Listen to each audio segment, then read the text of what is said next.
নমস্কার বন্ধুরা, আমি শুভঙ্কর চলে এসেছি আর একটা নতুন ভিডিও নিয়ে। আজকে দেখুন শ্যামপুর হাটে আমি কি কি সবজি কিনে এনেছি দেখুন। আজকে কিনে এনেছিলাম দেখুন শশা আজকে ছিল 150 কিলো। শশা আজকে বিক্রি হয়েছে 20 টাকা কিলো। আর কিনে এনেছিলাম 15 টাকা কিলো। আর কিনে এনেছিলাম ঝিঙ্গে আজকে কিনে এনেছিলাম 50 কিলো। কিনা ছিল 35 টাকা কিলো আর বিক্রি হয়েছে 40 টাকা কিলো। আর দেখো বন্ধুরা, এটা হচ্ছে কুল, এটা হচ্ছে আপেল কুল। এই কুল আজকে কিনেছিলাম 40 কিলো, কিনা ছিল 20 টাকা কিলো আর বিক্রি হয়েছে 25 টাকা কিলো। আর এই কুল খেতে কার কার কেমন লাগে একটু কমেন্ট করে জানাবেন। আর তার সাথে কিনেছিলাম এই রাঙালু আজকে কিনেছিলাম 30 কিলোর মতো। রাঙালু কিনা ছিল 15 টাকা কিলো, বিক্রি হয়েছে 20 টাকা কিলো।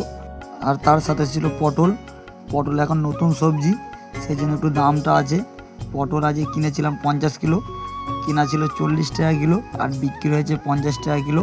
আরও কিনেছিলাম গাজর আজকে কিনেছিলাম 40 কিলো। গাজর কিনা ছিল 12 টাকা কিলো, বিক্রি হয়েছে 20 টাকা কিলো। আর দেখো, এটা হচ্ছে দেশি ভেন্ডি আজকে ছিল 30 কিলো, কিনা ছিল 50 টাকা কিলো আর বিক্রি হয়েছে 60 টাকা কিলো। আর যদি আমার ভিডিওটা ভালো লাগে তাহলে সবাই একটু লাইক করে যাবেন। আর প্রতিদিন বাজার দর জানার জন্য চ্যানেলটাকে ফলো করতে ভুলবেন না।